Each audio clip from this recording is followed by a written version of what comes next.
Y'all, it's time. I'm not gonna give you no elaborate intro. We're just gonna get right into it.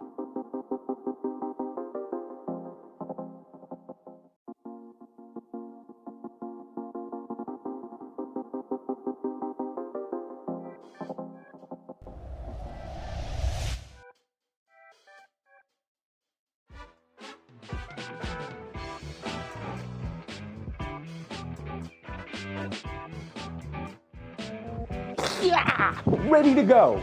I don't know about y'all, but I'm hyped about tonight. Tonight is no regular season game. Tonight is an important game. Number one, it's Halloween. Happy Halloween to everybody out there. Number two, it is an NBA Cup game, a mid-season tournament game. Tonight is important. Tonight is special. We will treat it as such. And number three, it is officially the unofficial Mitchell Robinson holiday. Tonight is important because tonight is the night we show what the New York Knicks are capable of with a fully healthy roster, something they have not had all season long. Obviously, this is only the fifth game of the year. The Knicks sitting at 2-2, sitting pretty at 2-2. They won their first two games. They lost their last two games, and suddenly the sky is falling. Even though last season the Knicks started 2-2, and even 11 games to the season, there were 6-5, so there was still 500 team, 10 games to the year. So yes, with a brand new offense, a brand new defense, a changing cast of characters on the roster, best believe the Knicks are going to start off a little slow. It's okay. It's a process. You want to see the signs. I'm ready to go, and I know the Knicks are ready to go. You know how I know the Knicks are ready to go? Because Mitchell Robinson is ready to go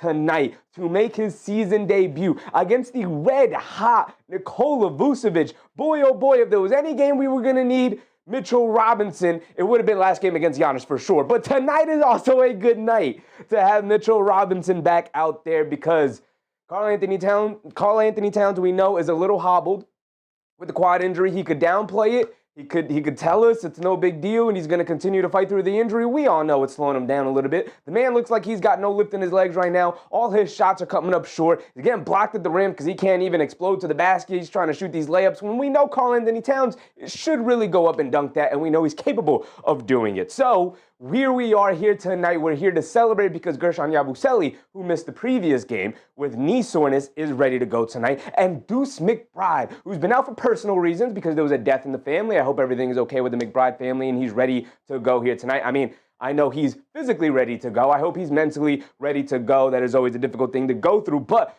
all three guys who were questionable coming into tonight are available to play, and it will be glorious. Lana said Brunson, Mikal, OG, Towns, and Mitch, the five best players on the team, by the way, and Mitch. Yes, I said it. I said what I said. Deuce McBride is essentially the sixth man of this team, and we still have Josh Hart as the seventh man. So again, I think this is the first time we're going to have everybody healthy since the first 7 minutes of that first preseason game where Josh Hart eventually went out with the back. Now, obviously, we know Josh Hart's dealing with the finger thing as well, but of course, we will go into it as we go through our graphics. As always, our little mini pregame routine that we have started here over on the Sheffy Show. We're going to start, as always, with the captain, Jalen Brunson, who, in the Milwaukee game, in the Miami game, the two losses, Jalen Brunson decided to put the Superman cape on and try and drag his team back. Now, unfortunately, he has not had too much help. Jose NYC, Justice's dad, David Oz Jr., Lana Motus, my man Mark, Karen, of course, appreciate y'all. If y'all want your name shouted out in the chat, go ahead, throw it in the chat right now. I got y'all. Jalen Brunson tried to throw the Superman cape on to save his team from those two losses. So many times he did so last year, except he didn't have a whole lot of help. Karl-Anthony Towns, again, seems a bit hobbled, not playing too well right now, although he started off the year pretty good. Chef Clyde tonight, you know it, David Oz Jr.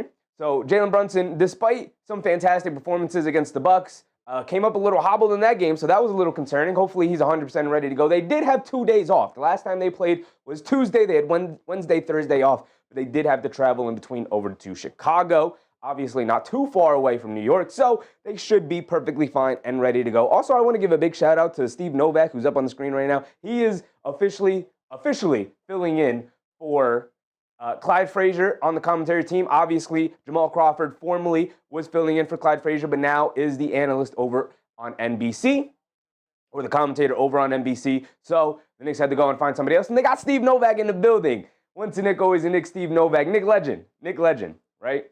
The game is in Chicago. Justice Dad, the game is in Chicago. Dwayne, Freddie Hubbard, what's up, Dwayne? So the Knicks had to be on the road again. This is now their third game on the road, I believe. Ricardo, what's up, Ricardo? And they will be back in the Garden on Sunday when they retake the Chicago Bulls team.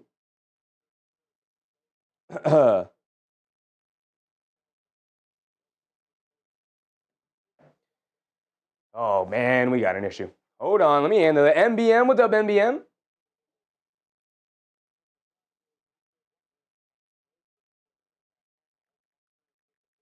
The Gotham Sports app is not working for people, so.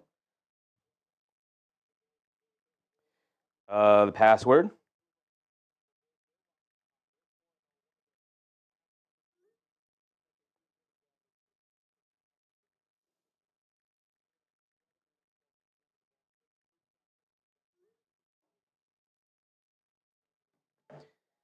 But we're going to start off with Jalen Brunson.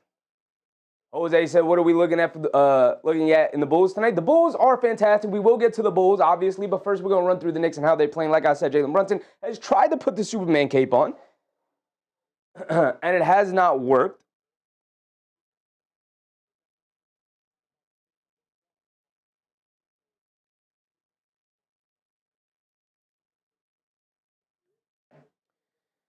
And even though it did not work, he was still very, very competent going up against the Bulls. Or going up against the Heat. And the Bucks obviously was hampered down the stretch to the Bucks, so he couldn't finish it out, right? But still, he was going up against Giannis, and Giannis was pretty spectacular. So we go over to D-Raz. What's up, D-Raz? 2-1, Karl-Anthony Towns, much maligned over the last couple of days for his performance against the Milwaukee Bucks. I was very complimentary. We can go back and watch it. The tape is out there. Very complimentary of Karl-Anthony Towns' first half, even though he took one shot and scored 4 points in the first half there. JC Heron, what's up, JC? Brunson gets his 36, but Towns shoots them out of the game. We'll see. We'll see. I mean, here's the thing. Like I said, getting to Karl-Anthony Towns, he had a very good first half. Obviously, you want to see him score more than whatnot, take more than one shot in the game in the first half that he played against Milwaukee. But here's the thing. In a Mike Brown offense, an egalitarian offense like this, most nights it's going to be Karl-Anthony Towns' night. Most nights he's going to knock down the shots. Audio? What's wrong with the audio? Rudy Riazzi, Dennis Floyd, Fung Pei, Big Rud was popping. What's wrong with? I hope everything's good with the audio. I gave you because I cover your jacket. Thank you, Fung Pei. Karl-Anthony Towns, despite only taking one shot, I thought was playing pretty fantastically, being a quote-unquote decoy. Here's the thing: in the second half, the Milwaukee Bucks were likely going to adjust, and as long as he continued to play the way he was playing, the ball will find its way back to Karl-Anthony Towns. He's too talented for it not to.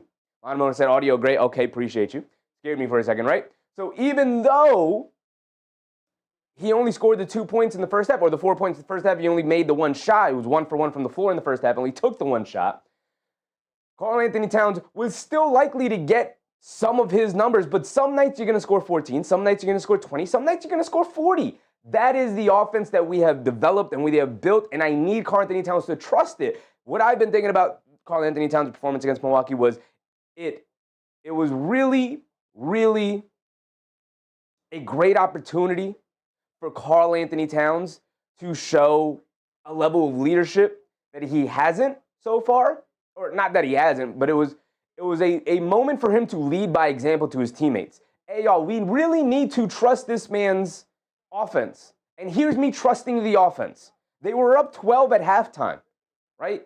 And if you continue to trust the offense, they likely win that game. But Karl-Anthony Towns wanted his numbers, felt at halftime, I can't be here with 4 points. I'm Karl-Anthony Towns. I averaged 24.4 points per game last year. This ain't me, right? So he went out there and selfishly looked for his own shot, called his own number a handful of way too many times, where all of a sudden now he's posting up, now he's driving out of the perimeter, now he's not kicking out of those drives where defenses are sliding over the way he was in the first half. Again, he drove to the basket in the first half and twice did something I've never seen Karl-Anthony Towns do in a Knicks uniform. He drove to the basket, and then once he got to the rim, kicked it out to an open shooter. Now, whether the Knicks make or miss those shots is irrelevant because that is exactly what a guy of Karl-Anthony Towns' capability should be doing. And so despite a bad second half of Karl Anthony Towns. What I hope he takes away from that game, I have to be more like first half Karl Anthony Towns and less like second half Karl Anthony Towns. And I promise you, the stats will be there. The numbers will come. The shots will be available. And yes, the system and the players a part of this also need to take into account, we got to make sure we feed the big man. Because if there's anything in basketball as a guard that you learn, is feed the big man. Because if you feed the big man stays happy. And if the big man is happy, he's going to do all the dirty work, all the little things that don't show up in the box score. He's going to set good screens for you. He's going to grab rebounds. He's going to get out and run. He's going to seal early. He's going to give you the quartet screens that you need to get easy layups. And so if you feed him, if you look for him, he will do the dirty work things. Same with guys like Mitchell Robinson. Same with guys like Ariel Helporti. Same with any big man in the NBA. Feed the big man. Keep him happy. Let him touch the ball. And don't take for granted the things that Karl Anthony Towns can do. And I think both sides, both the offense, the teammates, and the coaching staff, need to take that lesson away from that Milwaukee game as well.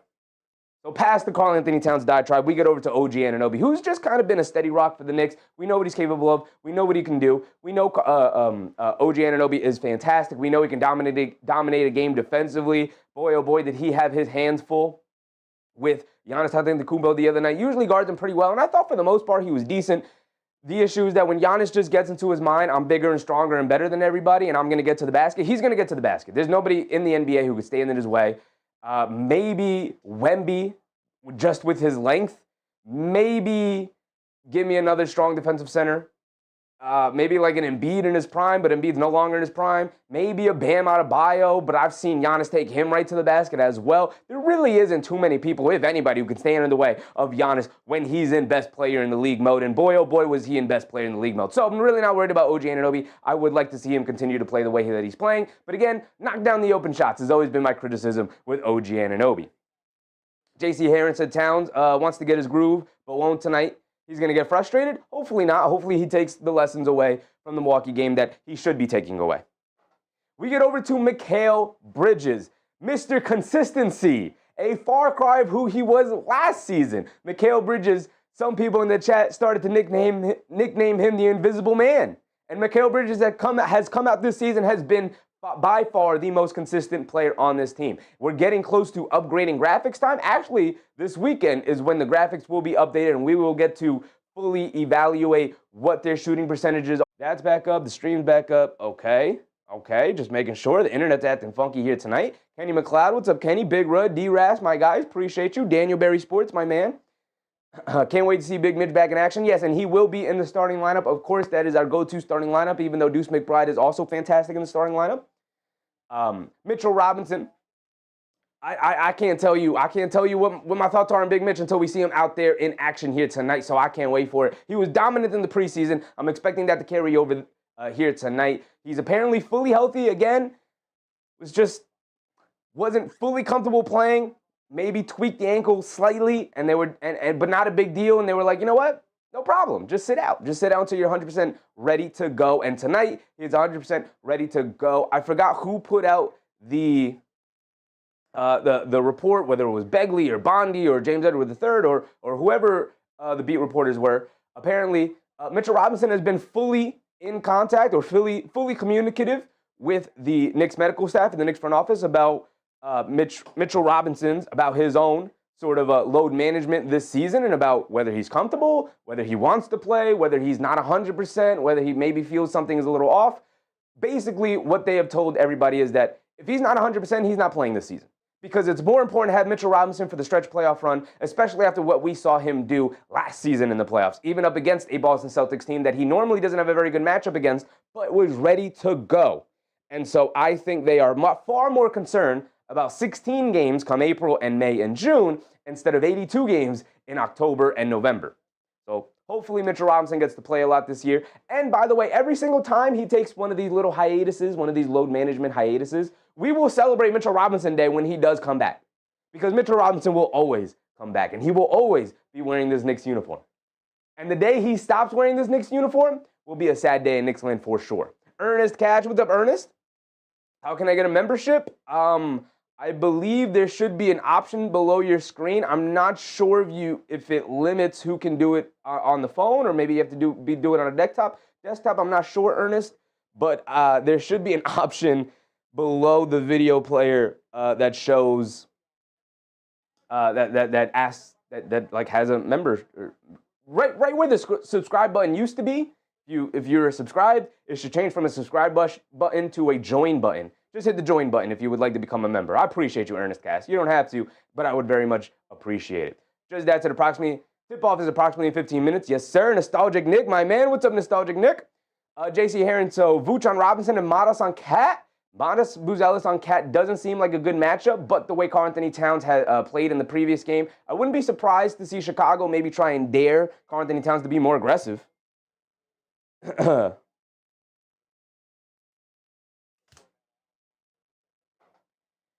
We get over to Josh Hart. And Josh Hart has been a little funky this season. Obviously dealing with the finger, obviously has been out for a little bit. OG Roo, what's up, OG Roo? Right? Josh Hart has obviously dealt with the back spasms. That's what they're calling it. Dealt with the finger injury, and now he's back playing and hasn't been as Josh Hartian as we usually know. He did recently talk about how if there's anybody on the team making more adjustments than him, he doesn't know about it, because Josh Hart feels like he is fully trusting this coaching staff and fully trusting all of the adjustments that they are making, because it doesn't seem like it's working particularly well for him, or he's struggling to sort of find his spot in this offense right now. The Madrasi Travel Channel, what's up, Madrasi? I got to fix a problem real quick.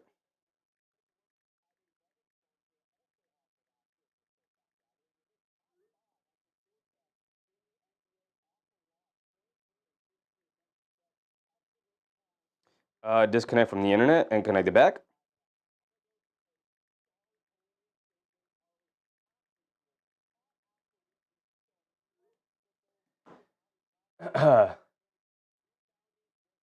But Josh Hart's been making a ton of adjustments so far. And, outside of that first game where he came back and he was pretty spectacular, he's struggled mightily, right? Now, part of that may be without Deuce McBride out there to kind of accentuate some of the strengths where he doesn't have to do as much.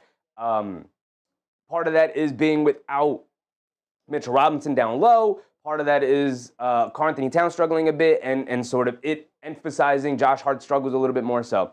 Rajosi Travel Channel said this year is not necessarily our year by any stretch. There are a lot of solid teams this year that can surprise the NBA landscape. I have my reasons to be excited, but also doubtful. Of course, I mean, that's any NBA season. You can be positive and excited about the future of your squad, but disaster could always strike. It's always right around the corner. You can't take any day for granted. You can't take the regular season for granted. You just can prepare as best as you can. JC Heron said the betting line trending toward Chicago. Well, the Knicks are coming off of 2 games, in which 2 games they look somewhat shaky. They are also, Chicago is also undefeated this year. So, a lot of respect being given to the Chicago Bulls. I hope the Knicks are giving that same level of respect to the Chicago Bulls. Keith Modeste, what's up, Keith? Patient with the new offense, they're going to click for sure. I'm not worried about it, not one bit. Deuce McBride, my main man, the 6th man of the Knicks. I might have to swap Deuce McBride and Josh Hart's roles here in the graphics. Normally, I like to go from the number 1 guy on the team down the rotation to the 8th, 9th, 10th man. So I might have to swap Deuce McBride because I do believe my man is now the unofficial 6th man of this team. Boy, oh boy, is he important, right? When there are injuries, who steps into the starting lineup? Deuce McBride. Right? When the team is playing at their best, who's usually on the court? Deuce McBride, to play alongside, obviously, the stars. So, Deuce McBride out there this year, coming back from a mini hiatus, a death in the family forced him to have to take a couple days off. Of course, no problems. Go handle your personal time, Deuce McBride. But now he is back with the team, so hopefully, fully locked in and ready for tonight, because the Knicks need it. If there was anything those 2 games showed, where they had Deuce McBride, and then the 2 games where they didn't have Deuce McBride, is boy, oh boy, do they need Deuce McBride out there. He has become extremely important to not only this team, this rotation, but also this coaching staff and this playing style. Phil, what's up, Phil? Are you dressed like Salt Bay for Halloween? No, sir, no, sir. Big Red said betting odds mean nothing. Look at the Warriors versus Bucks game without Giannis. Very true, very true. I mean, it's mostly about what the betting line is. But with the Knicks being fully healthy, very interesting that it's still leaning towards the Chicago Bulls. We get over to Gershon Yabusele, who missed the previous game with knee soreness, hurting it in that Miami game. But he is ready to go.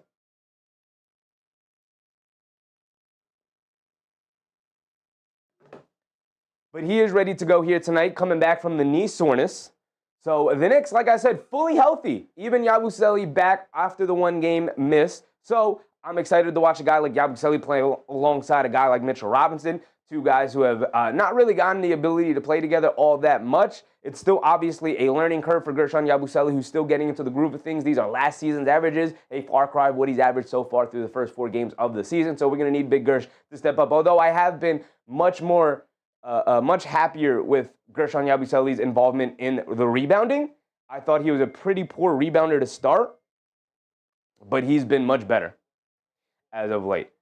Brady Hoffman, what's up, Brady? We get over to Jordan Clarkson, who, Jordan Clarkson got off to a pretty somewhat slow start to start the season, but he started to really come along as the last couple of games have gone on. Now, he had a pretty putrid game against the Miami Heat, but I think everybody did. What I think happened in that Heat game is the Knicks kind of had a little tour of the town a little bit before that Sunday 6 o'clock start time game against the Heat. So I'm going to give everybody a mini pass on that Heat game. For now, it is still early in the year. Jordan Clarkson's still getting acclimated with the team, but he has started to shoot it much better here so far the last couple of games. So I need Jordan Clarkson to pick it up again here tonight and continue his good play, because we are going to need his scoring and his creativity off the bench, and hopefully he continues to give us that. Not Joe. What's up, Not Joe?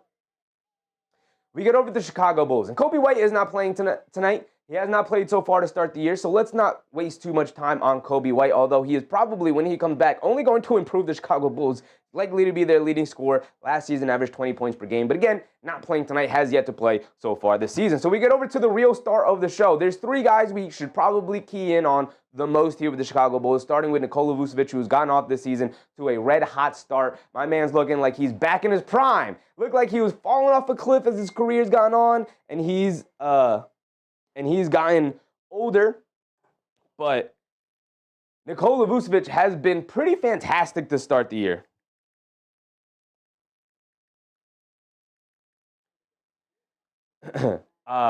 He's shooting the ball well. He's moving the ball well. He's actually playing some pretty active defense. The Chicago Bulls defense has been pretty good.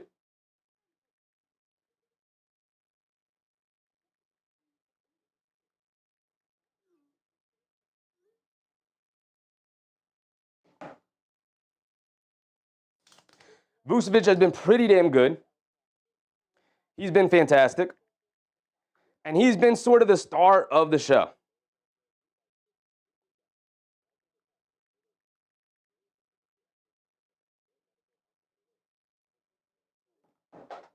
We get over to Matas Buzelis, who's the other guy we should pay a ton of attention to, the second-year forward. 8.6 points per game, 3.5 rebounds per game, 1 assist per game. Last season for Matas Buzelis, he's almost not doubled it, but he is on his way to doubling it. Matas Buzelis has started off the year fantastically. Matas Buzelis has been kind of the go-to guy on the wing. Obviously, the go-to guys in the paint have been Nikola Vucevic. The go-to guy as the guard position has been the guy we will talk about next in Josh Giddey, but the go-to guy for the Chicago Bulls has been Matas Buzelis, who, again, is improved shooter, improved slasher, a good finisher, and has also improved his defense.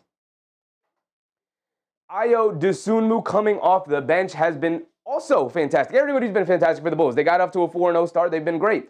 Ayo Dosunmu, 12.3 points per game, 3.5 rebounds, 4.5 assists. He's kind of filling in at the point guard spot for Kobe White. But he is coming off the bench for a guy like Trey Jones, who's getting the start. I believe he's getting the start tonight. Joe, what's up, Joe? My man, Red Look at the Soul. Yes, sir. DCL Love, what's up, DCL? The Fleas, my man Fleas, what's up? Right, so I believe he's getting the start here tonight. Trey Jones, who I don't have a graphic made for, but I might have to, because Trey Jones has gone off to a fantastic, especially defensive start for the Chicago Bulls this season. But Ayo Dosunmu is going to come off the bench and be absolutely a wrecking ball coming into the game, knocking down shots, attacking the basket, and ultimately playing defense and getting deflections. He is a very, very disruptive basketball player, both offensively and defensively. You get over to Isaac Okoro, who will get the start on the wing. We know we are very familiar with Isaac Okoro and his game. The 3-and-D wing who can shoot threes and is an okay defender. He's good and he's solid, but he's not great, right? He's not great. Joe, what's up, Joe? Daniel Tilson, my man Daniel Tilson. Hope everything's good with the family tonight, Daniel. Karen, what's up, Karen? So Isaac Okoro has struggled a little bit to start the year, but his defense is still extremely valuable. Patrick Williams, big Patrick Williams, is still struggling a little bit. Still struggling a little bit. But, you know, he's still valuable. Now coming off the bench, the Chicago Bulls don't seem as reliant on Patrick Williams needing to take that next step, but Patrick Williams is still pretty solid. What's up, Nick Yak? We get over to Zach Collins. Zach Collins, the big, who is also not playing tonight, was extremely valuable for the Chicago Bulls to end the season last year, but is not available here tonight. I don't think he's played so far to start the year. Him and Kobe White coming back will only improve the Chicago Bulls team. So maybe they're a little bit better than a lot of people expected. So unfortunately, we don't have him ready. So who you will see that we did not talk about is a guy like Trey Jones, is a guy maybe like Julian Phillips.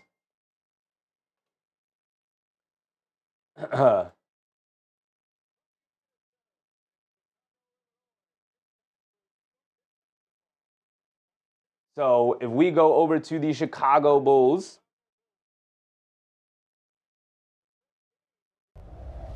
and here we go. Yak said Giddey will turn the ball over for a game. Giddey does turn the ball over a decent amount. Did we not talk about Josh Giddey? Where was Josh Giddey in my graphics? Did I skip Josh Giddey? Either way, we could talk about him right now real quick. If we go over their stats, actually what's better to do is if we go, Pretty Face London, appreciate you, Pretty Face London. Thank you for subscribing. We go over to the last box score and we look about who played the other night. Isaac Okoro, 9 points. Modest Buzelis, 27 points in the starting lineup. Like I said, Modest Buzelis, incredibly important to this team. While Vucevic scoring, you know, he didn't score a ton the other night. 14 rebounds, 7 assists. Like I said, he is the go-to guy down low for the Chicago Bulls. Trey Jones is in the starting lineup, playing alongside Josh Giddey. He is their point of attack defender, so expect him to be very, very feisty against the Jalen Brunson matchup, obviously, right? But Josh Giddey is still a triple-double machine. He will be on triple-double watch, as he usually is. We are in Chicago. He normally likes to perform pretty well in Madison Square Garden, but we are in Chicago, so maybe we'll get an average Josh Giddey game. He did have 28 and 12 the other night against the Sacramento Kings, but that is the Sacramento Kings, not a great team, obviously. Jalen Smith is the big man for the off the bench for the Chicago Bulls, while Zach Collins is still recovering from his injury. Patrick Williams, only about 20 minutes a game. Kevin Huerter is another guy we did not talk about in the pregame. Kevin Huerter will come to the game and just launch threes, launch shots. Susan, thank you, Susan. Thank you for your generosity. You don't have to do that, but I very much appreciate it. Jack City, what's up, Jack? Nick Fan entered the chat. Appreciate you. Appreciate you, Jack City. Kevin Huerter, 18 points the other night, 4 rebounds, 4 assists. He is getting to the foul line. He did knock down 3 threes the other night, 6 for 8 from the field, so he is having a very, very efficient season. John Corley, what's up, John? So we have 5 minutes before tip-off.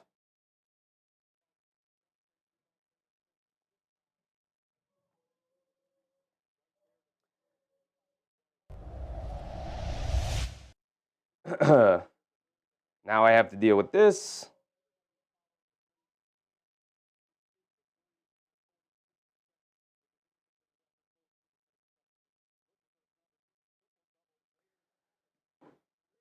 John Corley, hold on, guys. I have to be right back. Oh, man. So we will be back for the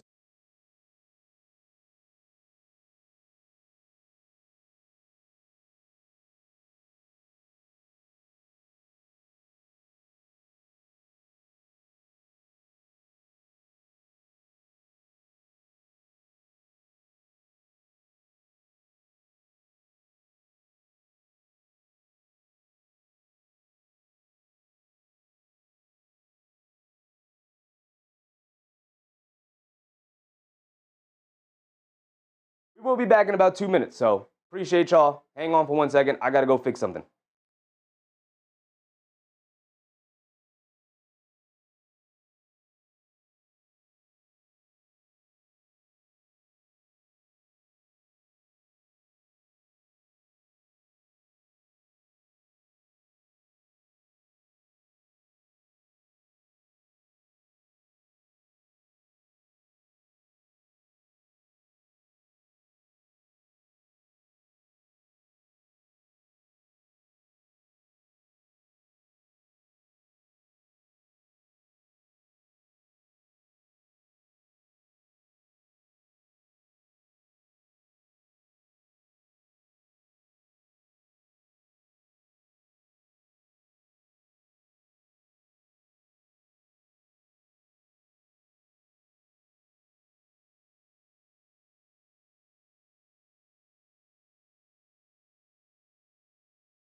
Hey guys, I'm sorry about that. I gotta go. There's an emergency I gotta take care of. So unfortunately, we're not gonna be able to do the game tonight, but I'll catch you guys on the next one. We won't be live tomorrow, but we will be live Sunday. I'm sorry, but there's a little bit of a family emergency, so I gotta go take care of it, y'all. My apologies about that. But we will be back on Sunday. I gotta go. So I'll catch you on the next one. I'm sorry, guys. You guys know I will be live no matter what, but unfortunately, we gotta go.